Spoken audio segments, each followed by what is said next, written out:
Welcome to On Map, On Mission. My name is Scott Rogers, and Matt Robertson is going to join me in just a moment as we begin a series of 3 conversations around healthy habits. And today's discussion is all about reading. Yes, reading. Jump on in. I think you're going to enjoy it.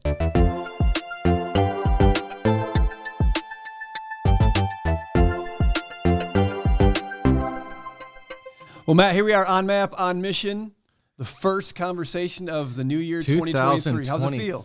Man. Are you ready? I am. Yeah? I actually am. I feel like I've got a lot of personal goals set out. I've got some organizational goals, got some family goals. I love goals. Yeah. I do. So you're rearing to goal. I'm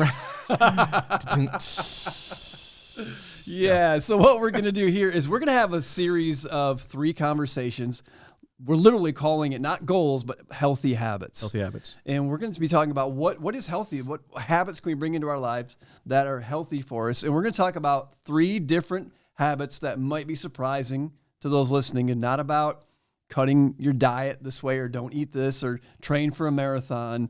They're literally different than that. And here's what they are. The first one is about reading. We're calling it read, read, read. Yeah, super important. And we might have tuned people out right now, but stick with us. You might have lost half your audience, actually. We're going to sell you, if you're not a reader, on why at least giving it a shot is going to be really beneficial. Totally love that. Yep, Yeah, absolutely totally. agree. The next one, this might be surprising as well. We're calling it Win the Morning, because we really believe that if you win the morning, you can win the day. We're going to talk about a start of day routine that sets us up for success. That's right. Throughout the day. Yep. And then the last one, we're calling Find Your Fun. I'm most excited about that one. I mean, because I'm a little bit entrepreneurial. I'm a little bit crazy and experienced. I love to go out and find crazy stuff to do. So, and we all want to have fun, or at least we think we do. And if you don't have fun, you're just not enjoying the rest of life. Even if you don't think you're a fun person or that you need fun, if you'll go get around people that are having fun, you will have fun. Yeah. It's just, I can't wait to talk about that. I get fired up about it. All right, well, let's talk about reading. This is the one that sounds more boring, to be honest with you, but I'm passionate about this one. Yeah. And so we got a lot of questions we're going to talk about. What are we reading right now? Why do we read? How can we read? How many people don't read? What might be the benefits of reading? Yeah. But just for you, just to start out, like, why is this important for you? Because you read, and you read a lot. I do, and you do too, because part of that is it's our jobs. Yeah, I mean, as pastors and people that communicate on a regular basis, you definitely, and this will play into what I say here in a minute, but you don't just want your thoughts on the matter. That's not a great way to approach anything, frankly. But so I think reading is essential and has become more essential to me. Number one, the more I've matured in life, but number 2, the more I've moved into this role where public speaking is a real important part of what I do, or casting vision. I find that I just glean perspective. And so that's probably where I'd start, is I would just say reading gives you perspective. Some of the people that are tough to be around, not that they're unlovable or anything like that, but sometimes they're harder to be around, is the people that only talk with their own viewpoint, or people that think just like them. And that's a real difficult thing. And it's tearing our nation apart also, because some of our social media platforms and stuff are doing that. It's polarizing our viewpoints. And so we're not able to coexist with people that don't agree with us. We're not able to love very well. So I think reading it enabled me, I'll speak for me, reading enabled me to hold what I was given from a very young age and what I've learned in through my educational stuff, to hold my own viewpoint a little bit more loosely. And I think in doing that, it's made me more well-rounded in my perspective. And I think when you lose perspective, you lose a lot. Yeah. So in addition to expanding viewpoint and perspective, it's pretty much fact that reading improves vocabulary. It decreases stress and anxiety. It improves social skills. Of course, it educates us. There's a whole bunch of things around reading that benefit us. And from a perspective, not all of our listeners are followers of Jesus, but many of them are. And could you imagine being a follower of Jesus without reading anything? Right. I don't know how that's... And it happens around the world, right, in illiterate cultures, but we've got the benefit and the blessing of, we have a ton of stuff that we can read that will really help us grow. What are you reading right now? Oh, I'm reading a book called 10 Who Changed the World. 10 Who Changed the World. Yeah, so if you're listening, you may not know this. I'm working on my master's degree right now. And so I have to read a lot of different things, but there's this particular class that's calling me to write a kind of a paper around 10 Who Changed the World. I get to pick my favorite character, and these are missionaries who have taken the gospel to unreached people groups over the course of history. So it's not just recently, but these go way back to the 1800s. And it's pretty amazing without the technology that we have, without the ability to cross, the ocean in a plane, how far and to what extent and to what, these people would go to communicate the message. So really inspiring. That's a seminary thing that I'm having to read. I'm reading a book right now. In fact, our entire staff is about to start it here at the Met, called The Other Half of Church. I think you introduced me to it, actually. Really enjoying just that idea of brain chemistry and how that plays into disciple making. So that's been fascinating. Those are probably two that I've got opened on a regular basis. What about you? So, well, if I may, before I respond, go back to the first book. Like, how is it challenging you or helping you? Because at the end of the day, that's what we want reading to do, help us grow.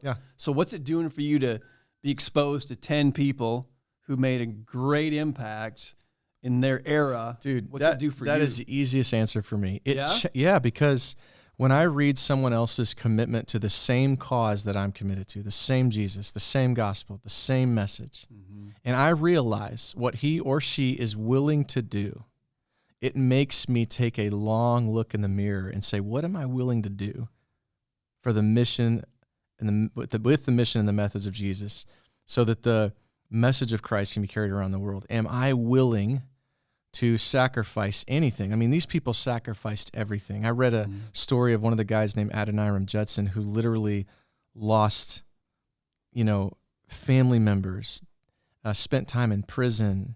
And this is not in the 20th century, man. These are like in primitive times. Took him months to cross the ocean. Like, why am I I'm kind of a pansy. Yeah. So that's how it challenged me. And so what that does in turn is it creates a different level of conviction. It creates a different level of urgency. It really enables me to see what I do for its potential kingdom impact, as opposed to just for my career. So it challenged a ton in me. Wow. Yeah. I'm reading this book called Align. Come on. You had to throw that in there. But I did. Well, I am. Are you actually reading it? I just actually started it because people are walking up to me saying, hey, Matt wrote some stuff about you in his book. And I let you read that before. Well, I said, I remember him asking me. I have no idea what it was. And so I better go and read it. Yeah, I just made up a story about you, Scott. I threw it in a book somewhere. I'm actually rereading some books right now, and another one that I'm rereading is called "Lead Like a Shepherd," and it's just a really good book about shepherding people well, with care, with love, with gentleness, and stuff like that. So important. Yeah, it is. And I'm reading another one that's. I don't even know the title of it. It's a long title and it's very boring, but it's more of a training type of thing. So same question to you. Lead like a shepherd. Is that what you got? So what's like one big thing you've pulled away from that and you've said, man, this was so refreshing to remind myself of this? So it's challenging and refreshing because it goes into the book of 1 Peter and it talks about Jesus calling Peter to feed his sheep and what that looks like and how people are important. We're called, as we serve them, to love them, to be gentle and kind, and the responsibilities and the burden of shepherding people well. So it kind of recenters me or resets me in my vocation and brings me back to kind of ground zero of, this is what I'm supposed to be about. And so it's been a good, refreshing thing and to bring me back to that place. Even listening to you and you use the word gentleness, I was like, oh. Right? Like that's what it's supposed to do. It's supposed to echo. There's an echo chamber in each of us, and it's supposed to go in there and kind of, and obviously the Holy Spirit plays a role in that. But that's great. That's great. I want to read a statistic here that I found fascinating, a little bit alarming. Excuse me. And I'm reading this. It says in 2015, 43% of American adults reported reading no books in the previous year, so almost half.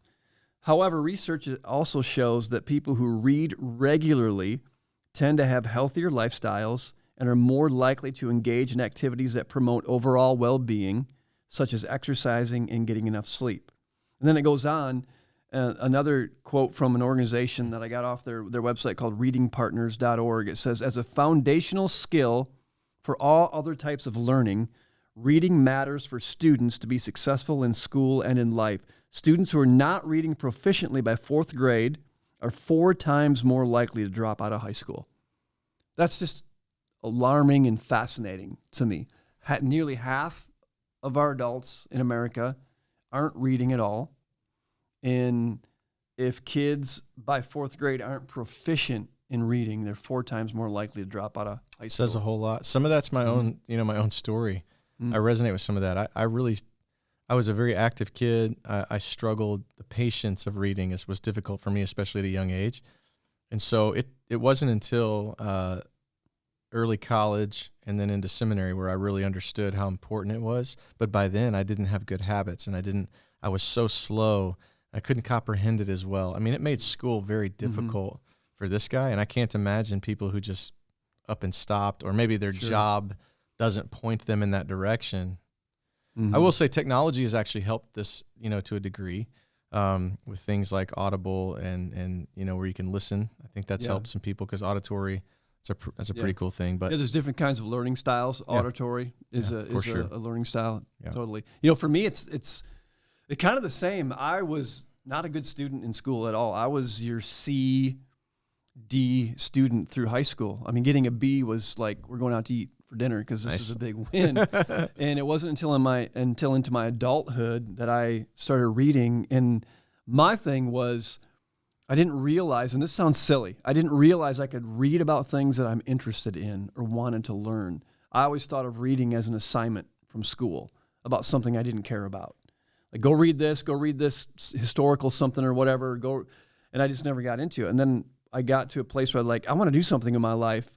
Well, let me start reading some books on that. And I just lit me up. And ever since, fell in love with reading. So maybe for some of us out there listening, if you're reading without a purpose, it's not going to be, you're not going to want to do it. But if you have a purpose in your reading, you might just start devouring content, because the world has given us so much wisdom and so much information. It's a beautiful thing. All right, so this is a question you might not be prepared for, but as I'm listening to you, I'm thinking about all of the information overload that this particular time in history, possesses. So when the internet got high speed, everything changed, right? So people are putting out videos, they're putting out, whether it's social media, they're putting out reels, whatever they're doing.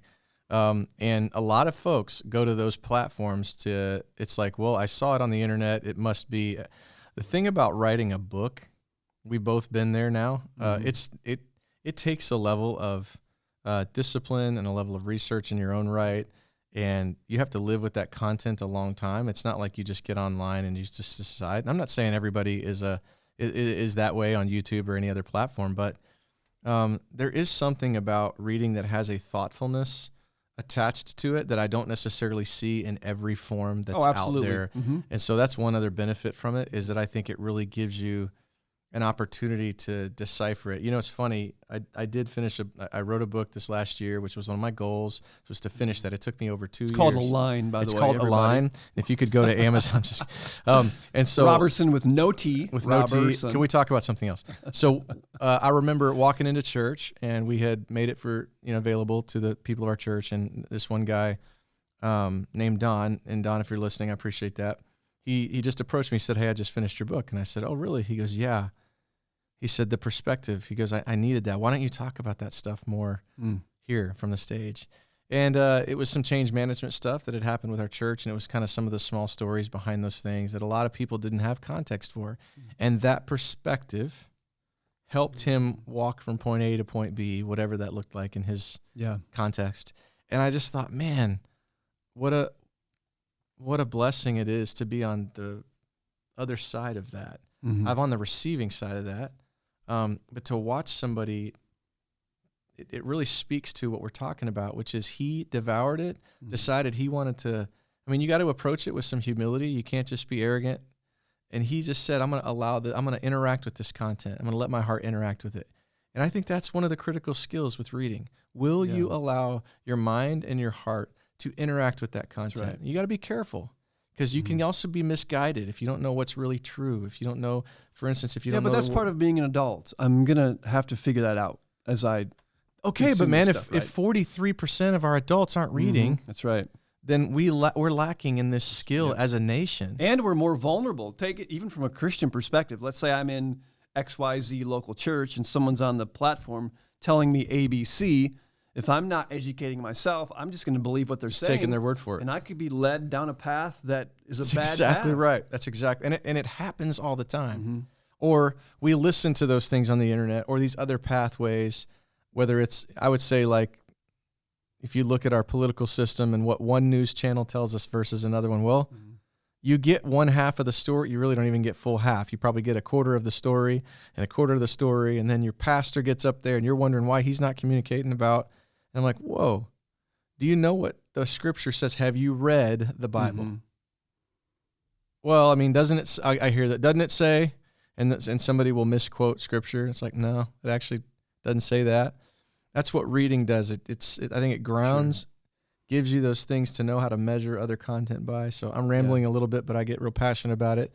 If you want to be a better husband and a better father, there's tons of material on it. You want to be a better coach, there's tons of material on it. Yeah. You want to be a better follower of Jesus, there's tons of material on it. You pick something. To your point earlier, like it's endless. All there. It's infinite amounts of information. Awesome. It seems it is. It's pretty cool. It is awesome. So let's for the last few minutes, and we'll wrap this one up. Let's talk about how do you? I would say what kind of books are you reading and why, but you just shared that. How do you select what to read for you personally? That would help those listening think about that. Like, am I being intentional with what I'm reading and why? Yeah. Three primary things for me. The vast majority of what I read comes from recommendations from friends. So I'm reading. Same here. Isn't that funny? Yeah, I'm reading the one that you recommended, and I just value it. And because I feel like you've read it, and now you've given a little bit of a, hey, I think this is good. So now I'm like, okay, well, he's my buddy, and I trust him, and so I will. Sure. Right? So that's where the vast majority. The second one would be the educational side. If there's a reason that I have to read it, then of course I'm going to read it.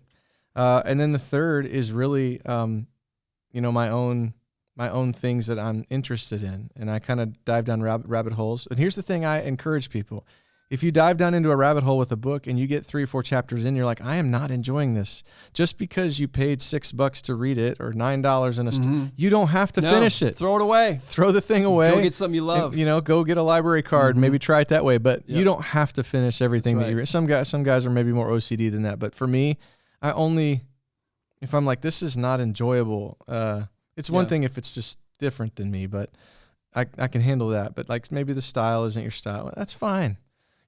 Be a little bit less particular that way. So those are 3, usually recommendations from friends, educational, or just my own interests. Yeah, it's the same for me. When someone who I know, who I respect, who I trust recommends a read, I automatically put it on my list, even if I don't get to it until later. That's where 90% of my books come from. Yep. Just a friend, hey man, have you read this?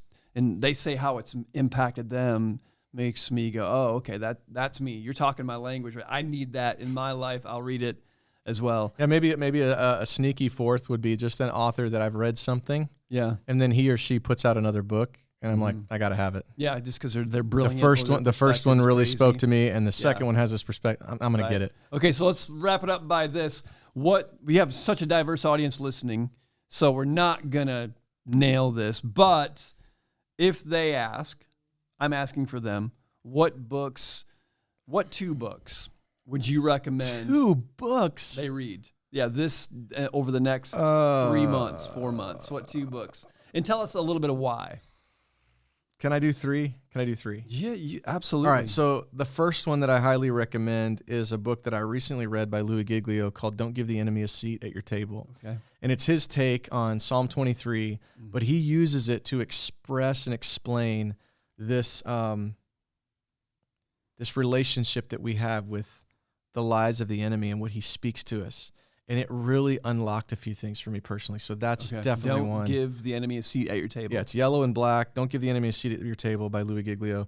The second one is for all those worship leaders out there. That's everybody, right? Not everybody. No, it's just, I would recommend it for pastors too, but it's called The Reset by a guy named Jeremy Riddle. Okay. And it just echoes back to the purpose of why we do what we do. I think the church, I'm pretty passionate about worship ministry, been around it almost my entire ministry life. And to watch the church still, in light of all the technology and all the guitars and drums and bands and transitions and the classical and whatever, to watch the heart struggle with worship is hard for me. And he writes to that.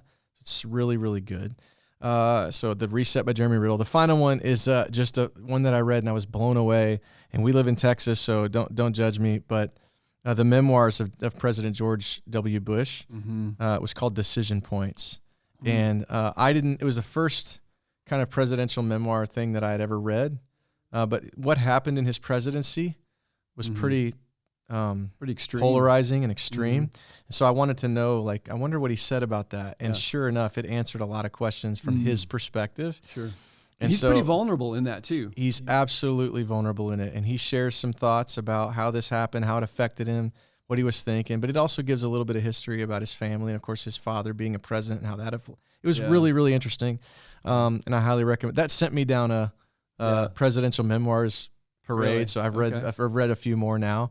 But his in particular really spoke to me. Okay. What about you? Okay. So great question. I'll do the pastor thing and say the Bible's a great read. If you haven't read it, give it a shot. Give it a shot. I would recommend reading, I'm going to go in a few different buckets here. I'll do 3 as well, just to play fair. There's a book called Mindset. Author's Carol Dweck. It's a secular book. She is or was a professor at Stanford, and she's an educator. And she does a great job in saying there's really 2 ways we approach life. It's with a fixed mindset or a growth mindset. And obviously the growth mindset is where you want to go if you're not there already. And the upside of that, and then having a fixed mindset and what that means, and the downside to that, it's an amazing read that could help anybody and everybody. Okay. I would say if anybody's interested in some theological reading, there's a book called The Mission of God that is amazing. It's like that thick. It's about 600 pages. Take you a while. It takes you a while, but it's so good, so rich. You better, you're going in for a deep dive on that. But it's very readable. It's not over your head.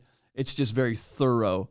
And its premise just talks about God's mission for the world and how you look at Scripture through that filter. The technical word is hermeneutic.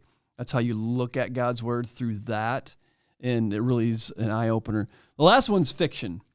Okay. I read a lot of fiction. Right. I started reading a lot of fiction the last few years. And there's one called Midnight Library by a guy, I think his name's Matt Haig, Haig. And I'm telling you what, it's incredible. Okay. It is awesome. It starts out really sad, but it just goes real deep, and it's just amazing. So that's exciting. recommend. Yeah. A couple of those are new to me, so that's good. Well, let's wrap this up. We're going to jump into conversations around winning the morning and finding your fun. But we hope that this was helpful for folks out there. And any last encouragement? Yeah, my last thing to anyone listening, watching today is this. Don't think that you need to read 3, 5, 7, 10, 12. John Acuff came on his podcast recently. He said he read a book a week last year, 52 books. So I can't compete with that. But what I can do is say, hey, just set a goal. Just say, hey, I'm gonna read 1 book this year. I'm gonna read 3 books this year. I'm gonna read 1 a quarter. Just give yourself an opportunity to succeed in this and watch what happens. And the last thing for me is, and if you have a friend, maybe read it together because it'll also deepen your relationship and create some really great fodder for conversation down the road. It's good. Thank you. Thanks, guys, for listening. We'll see you soon.